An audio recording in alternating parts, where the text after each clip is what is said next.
Welcome back to another episode of the Gen Future Podcast. I have you, my host, here with me, Nicolai. We've been talking about side hustles. We both have something outside of work. It's a topic that we enjoy talking about a lot. And I think there's a lot of people out there that will benefit from just listening to this conversation and just all the content we have for you today. How are you doing today, Nicolai? I'm doing pretty good. It's a good Wednesday. What about you? Yeah, I'm doing great. I've been busy working on the PE course that I think it's been like 6 months that I've been working on it. We were just talking about this before we started recording, but this is the concept of like passive income. Like, I'm hopeful that this turns into something of a passive income in the future, but it's taking forever to put together. There's going to be a lot of work that comes after it. And there's definitely nothing really passive about it. There's a lot of active work and just getting people involved and helping them and everything. So I just wanted to start kind of talking about that specifically for side hustles, because I think that a lot of people think that when you start a side hustle, you put a little bit of work and then you go back to your day job, and hopefully that side hustle starts making money out of nowhere. So what's kind of your opinion on that, and how have you like approached passive income in your experience? Sure. Yeah. I remember 6, 7 years ago, the term hustle was really starting to kind of blow up and talked about on social media all the time. And people have had little side gigs here and there for a long time, right? But it just like Mhm. became glamorized and became this thing that so many people are striving to get or striving to create. And I look around at so many friends, I look around at so many people I follow on social media, and all of them have this side hustle. They have this day job and then they have this side gig. But social media can oftentimes make it look so much nicer and funner and whatever you want to say than sometimes what you really feel when you're actually in the middle of it. I love how you said that passive income is actually not necessarily so passive. There's a lot of activeness to it. You've been working on that PE course for months. There are some things that I've been working on for months that, haven't even got out there yet. And then even when you put it out into the world, it doesn't guarantee that people are going to buy it. It doesn't guarantee that people are going to even find it. There's still a lot of work that you have to do, marketing and pushing and promoting and doing all these things. So it always kind of cracks me up when I used to see passive income. I thought, oh, that just sounds so great. Make money while I sleep. And then you start to see what it actually takes to get there, and it's a lot of hard work, and then it stays to be, continues to be hard work. So it's a really interesting thing to read about. It's a really interesting thing to develop, but at the same time, it's super exciting when you start creating things. I know we've talked many times about your PE review course and how proud of it you are and how excited you are and how many people you're going to hopefully be able to help with Mhm. that course, that you've just put a lot of, sweat equity into it. And I just hope that it takes off for you and you are able to help so many people, pass their PE. Yeah, I think at the end of the day, that's kind of the main goal of it. And most of the things that I do and what you do too is just kind of helping people in their journey of finance. In your case, I talk more about like career development and like becoming leader in the profession. So at the end of the day, it's just helping people. I was wondering, what was kind of the most surprising thing when you started like your side hustle? I don't know if it was like a specific time that you decided I'm going to start this, or just kind of naturally progress from something you were doing. Yeah, that's a great question. I think it kind of started out as hobby. What do I enjoy doing? What Mhm. what do I get passionate about? I am always fairly vocal and honest with people that yes, I'm a civil engineer, but I don't necessarily love engineering. Mhm. Through programs I've taken, through self development, things that I've gone through, I've learned how to make it work. I've learned how to take my unique abilities and strengths to have a lot of fun with my job. But the idea of just, hey, I need to design this barrier transition for that sign foundation does not excite me at all. It's just something that it's not very fun. But now I've learned the coordination, the zooming out, putting this puzzle piece together. I've been able to make it into things that I'm good at, and then be able to now provide a product or engineer this thing. So Yeah, it's started out as a hobby. I just loved to help people. I loved personal finance because it was such a big impact on my life. And through that, and over the years, as I became a financial coach and worked with people, led through people through financial courses, it kind of evolved into, okay, well, money isn't the only asset or the only tool that we have to make our lives easier, to move our lives forward in a direction that we want to go. And so I really got obsessed with time management and leadership, like you mentioned, and kind of just evolved into something larger now today with Engineering You, which is my side hustle, right? And but I really kind of started as a hobby, and then I saw, okay, now I have a family, and if I'm going to dedicate so much time away from them, I kind of at this point need to make it worth taking time away from them, you know. And there's definitely no price that is worth spending hours away from your kids, but there is a price spending hours in your hobby that you can do on the side and have that side hustle, right? So that's kind of how my journey started with engineering use, just something I enjoyed, something I got passionate about, turning a hobby into a small money producer. But what about you? How did you kind of evolve into what you're doing now, and where did you start?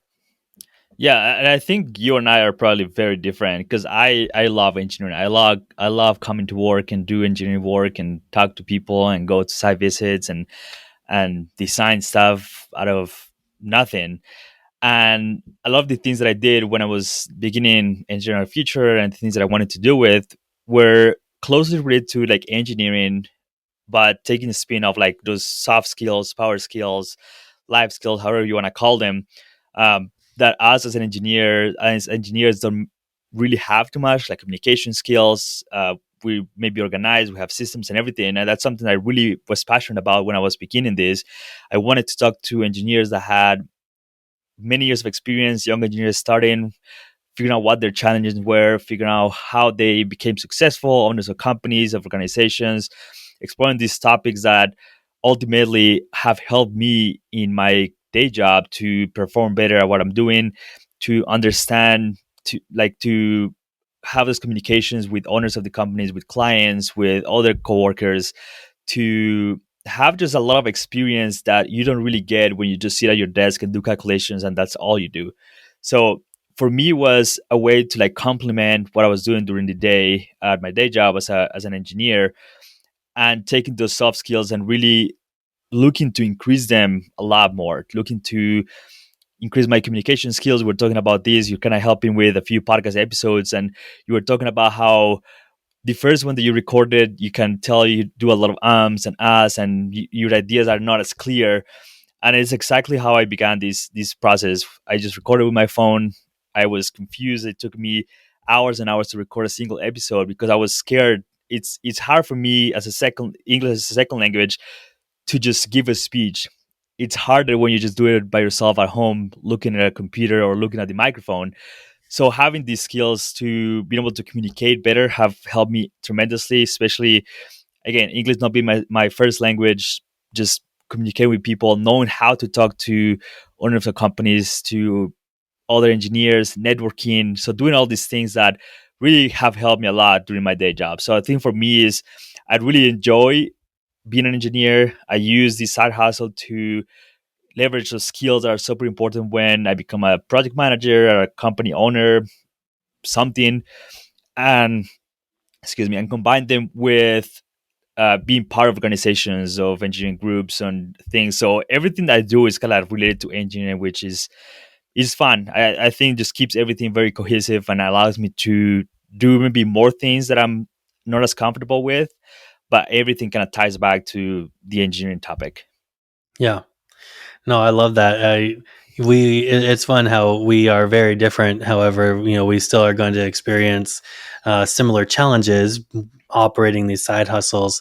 What would you say is probably your number one challenge with having a side hustle? I think it's time. Like the number one challenge is not having enough time to do all the things that I want to be doing. And I've tried to do it at night after the kids go to bed, but I'm just exhausted. I've tried to block out like afternoons, but that hasn't worked either. Just the time. Recently, I've been doing a lot more like 2 hour blocks during the morning, like before work when I come here in the office, and that has worked great. I've been able to like concentrate and get a lot of this stuff done. So I'll say time is going to be number one constraint. And again, that's when all these time management techniques and the things that I've been learning for the past 5, 6, 7 years have come in handy, because I'm able to gain the experience from podcasting, from writing, and creating systems and templates and everything that allow me to do more work using the same amount of time. If at the beginning I was doing one episode every 2 weeks, I wasn't even doing blogs. Courses were a far dream, and now I'm able to do a lot of those things because I have the systems and I have the the goals and the concentration that I needed to be able to do all of those things. So I think for me is I think time is by far the number one thing. Another one has, and it hasn't been an issue for me, but I think a lot of people are hesitant to have something outside of work and see how it affects them during work, as well as how like the managers or other people in the company perceive that side hustle. And I think I'm very lucky because I had many conversations with people here about what I do, the podcast and everything, and they're very supportive, which also allows me to be more confident in what I'm doing. But yeah, by far, I think time has been the number one constraint for me. Yeah, I definitely would echo that for sure. A lot of the people I talk to or coach or people who go through my programs, again, a lot of people have side hustles. And so when I talk to them, I just reiterate to them that, hey, awesome. I'm so happy for you that you have a side hustle, but your main job is a huge priority. Like, obviously, you need to keep your main job to fund everything else. I mean, your side hustle is not a primary job yet because it doesn't bring enough income Hmm. to completely support you. So clearly, you need to pay attention and not just do the bare minimum, but really do a good job with your day job. There are times where I wish I could do a little bit more with EngineeringYOU. We only have so many hours in the day, but my day job at Ethos is somewhat demanding at times, and it's just kind of put some things on the back burner. So it's tough, when you have to put something on the back burner that you are really passionate about. But at the same time, I need my day job. So Yeah. I always make sure to remind people that you need to thrive. You need to do a really good job with your company and keep that job. I mean, honestly, I'm so grateful to have this job just because it does pay the bills and allows me to do these other things on the side.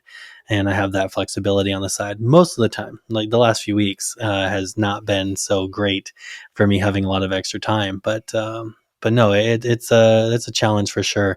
Make sure you keep your day job a number one priority. I was Uh, just gonna add to that well, go before ahead. we move on. I just gonna say, and I try to make that clear when I have these conversations with other people at the company. Like, engineering, my job here at this company is my number one priority. Like, if I'm not able to do the job during the day, like this side hustle is not really gonna happen. Like, my number one job is being an engineer. The things that I do outside of work are fun. I enjoy them, but again, they're not paying my bills. They're not bringing in significant income. Are more of a hobby and a side hustle and something that I enjoy doing outside. But being an engineer is the first and my first priority, I think. Um, Something I wanted to mention and ask you is because it's interesting because you are a manager at your company. I'm obviously not a manager. So I wanted to get your perspective on how you see maybe other younger engineers that have side hustles, they have hobbies, they have something outside of work.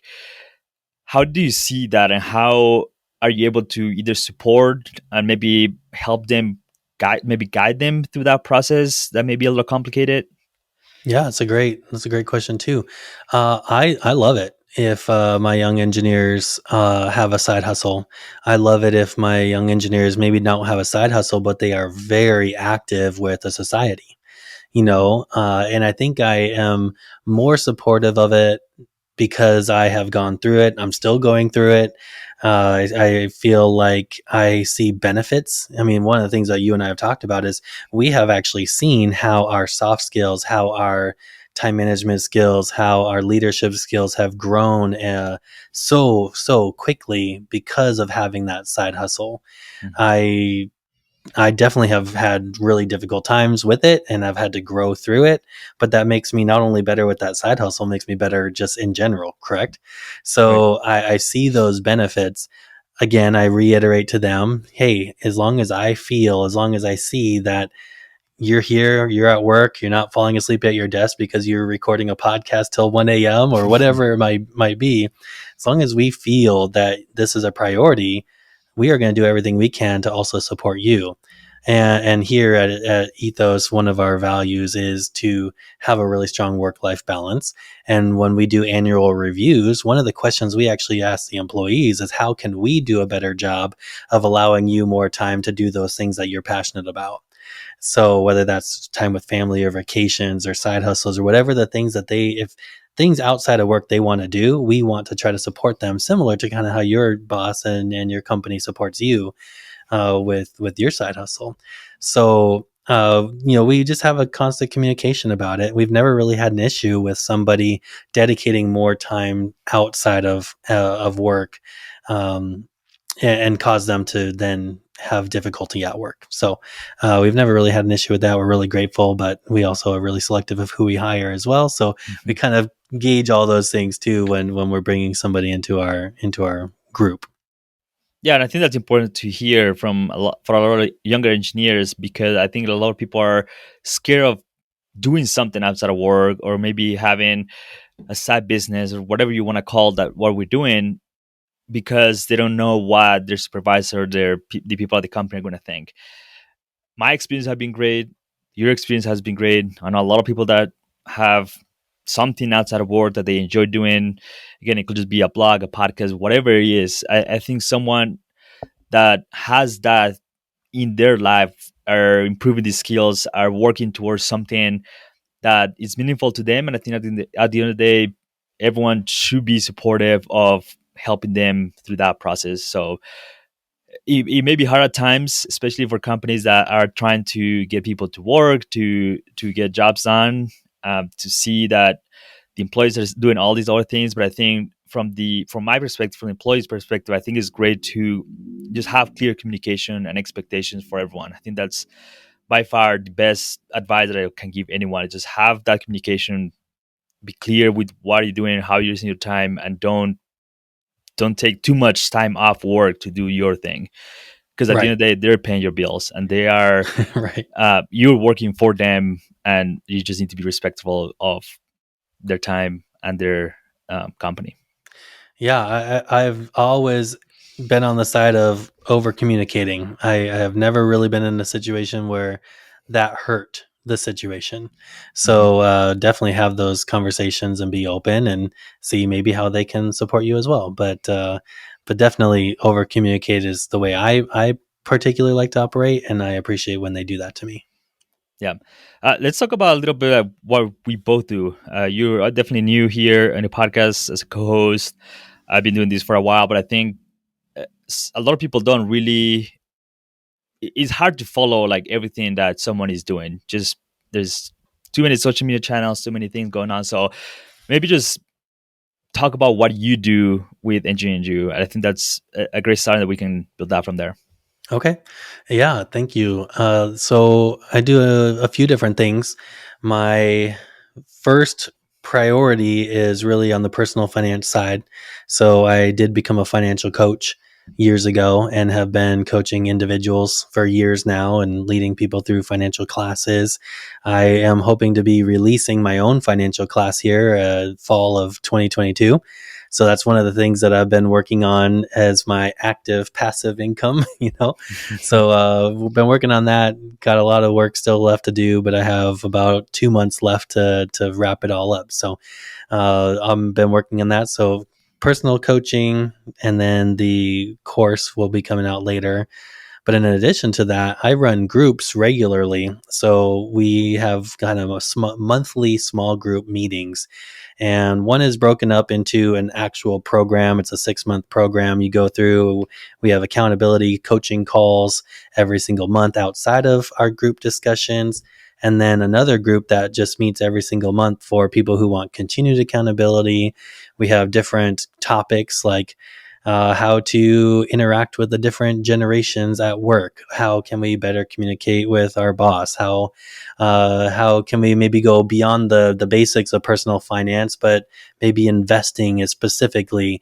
So it's a different topic every single month, but they just continue to want to grow and then have that continued accountability.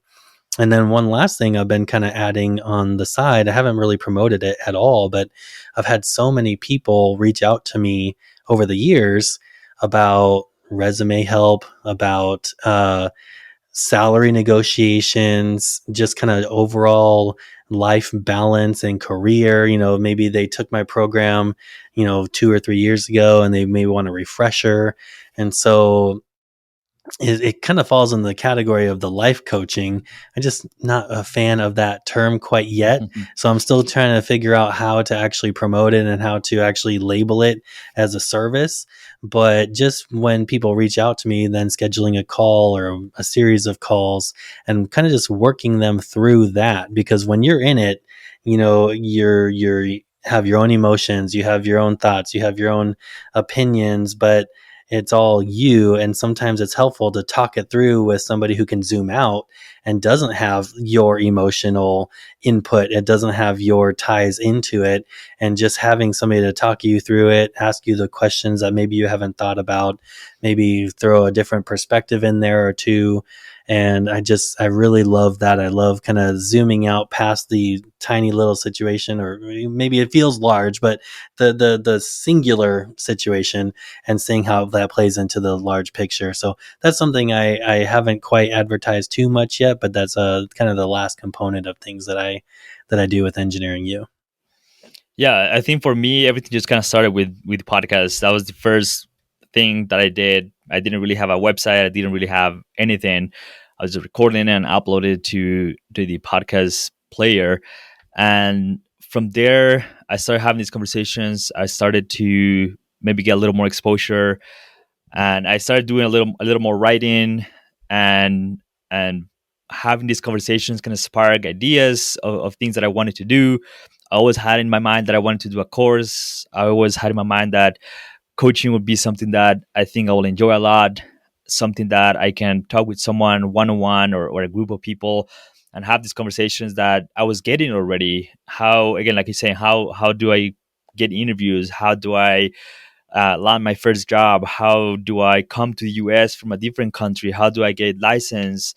And all of these kind of came together last year when I took the PE and started creating content around the PE exam, helping students and helping young engineers in their careers.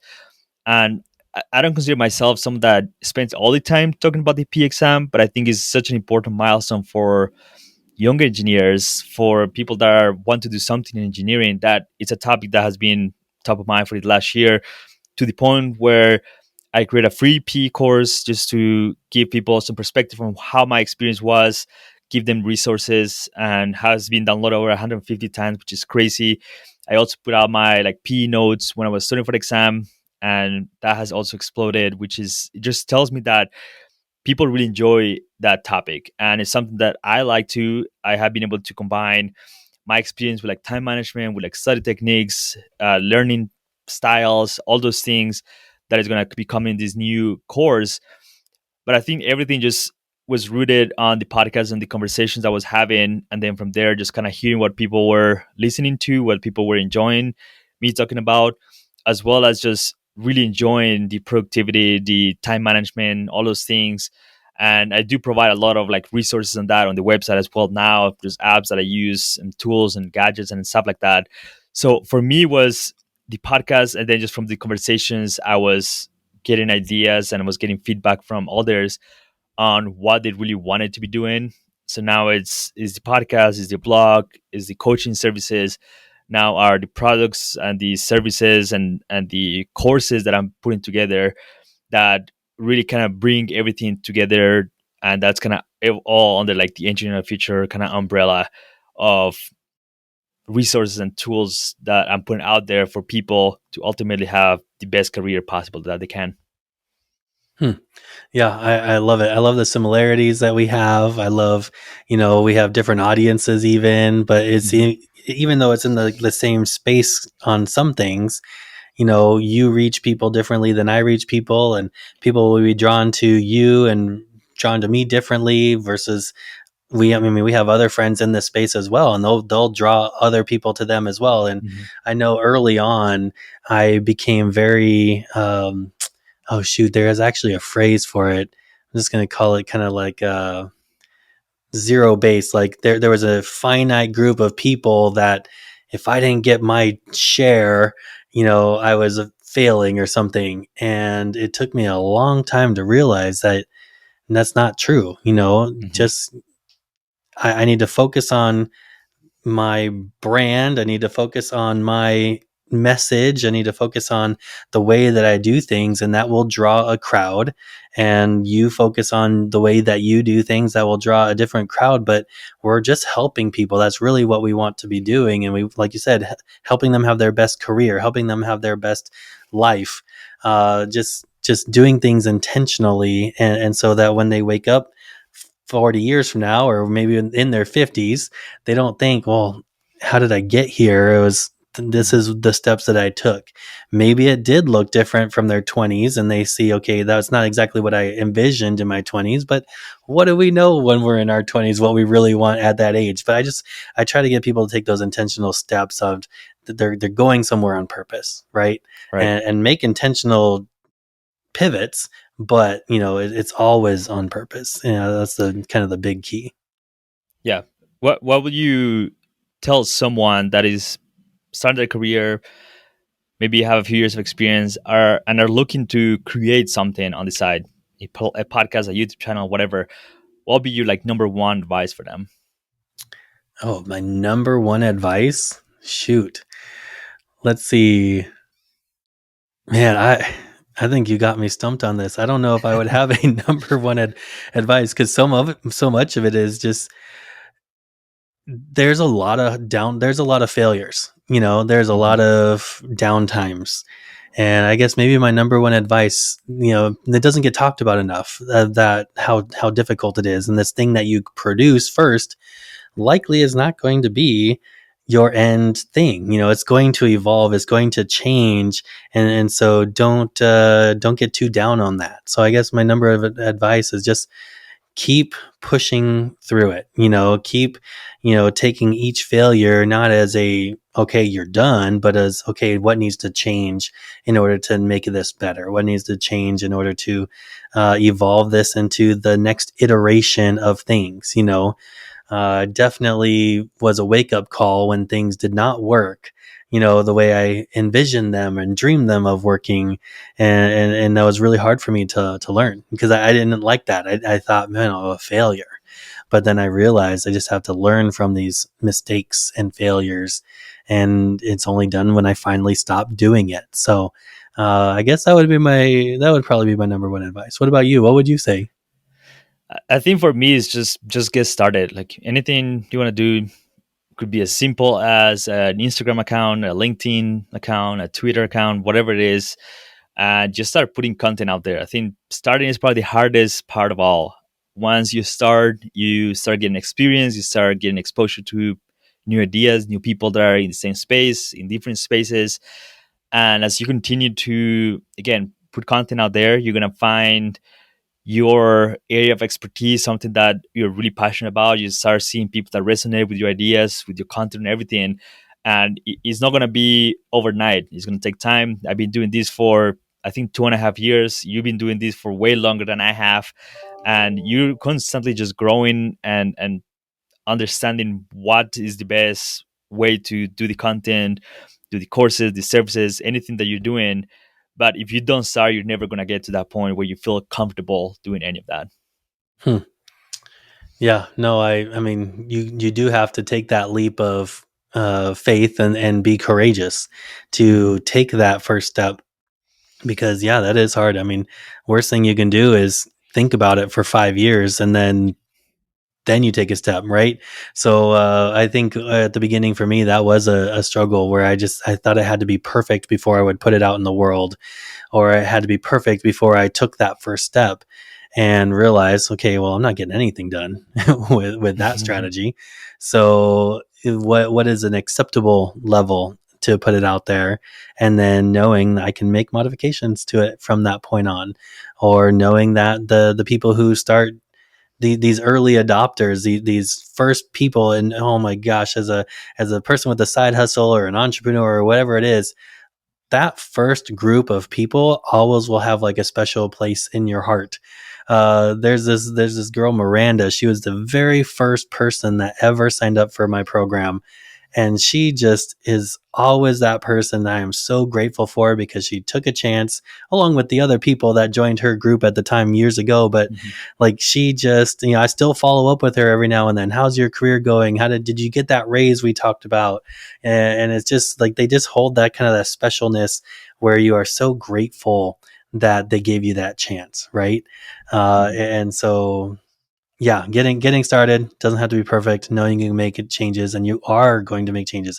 Even if you put something amazing out there, it's going to be looked at different a couple years from then. So Right. that's great advice for sure. Yeah. Do you have any last words of advice, of encouragement, or of anything to people that are really trying to get their side hustle going or even started? I know we talk about a lot of things that we went through, some challenges, some things that we've been doing. I think it's been a fun journey. We've been talking a lot about this, just on our kind of weekly call that we have. And yeah, it's just a great opportunity to share some of the things and ideas we have had in the past. And things don't always go right, but I think at the end of the day, if it's fulfilling enough, it's fun enough, you're just gonna keep going, and it's bringing side benefits that are, in my opinion, probably more valuable than any amount of cash or anything that will come from it. Do you have any last piece of advice or anything you want to share? I think there's a dozen more things we could talk about if we had, a few hours to go into it. I mean, even pricing, like that could be an entire episode on its own. But if we're just Mhm. talking about getting started, I would probably, kind of what you just mentioned with our calls. So you and I, along with Danny and Alyssa and a few other people we've been trying to invite into these weekly phone calls, have been just incredible helpers. The accountability, because it can be very lonely if you're doing it all on yourself. And when you're up at night trying to do this podcast, or you're trying to write your blog, or you're trying to create whatever service you're doing, it's just you. And that's not fun. I did that for years.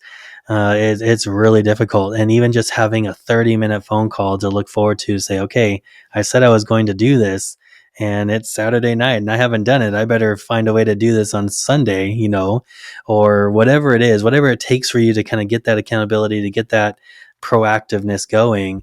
For me, that phone call has been just a tremendous help. So maybe that would be my last piece of advice: is get a group of people who are kind of moving in the same direction. Clearly, you need to be moving in the same direction, because you're going to have similar issues that you're going to talk about, and you don't want somebody weighing you down. Mhm. But people who are all moving together is probably a really great thing to get into. Yeah, I think that sounds great. I think we'll just leave it at that. And again, we'll probably explore some of these other topics maybe in future episodes. But yeah, it's always fun to have these conversations and honestly just see other people doing similar things, and just like I said, just encouraging each other and supporting. I think it's a lonely path if you're doing it by yourself, but it's always fun when you have other people and you share ideas and you give feedback. And at the end of the day, we're just kind of all helping each other do what we want to do.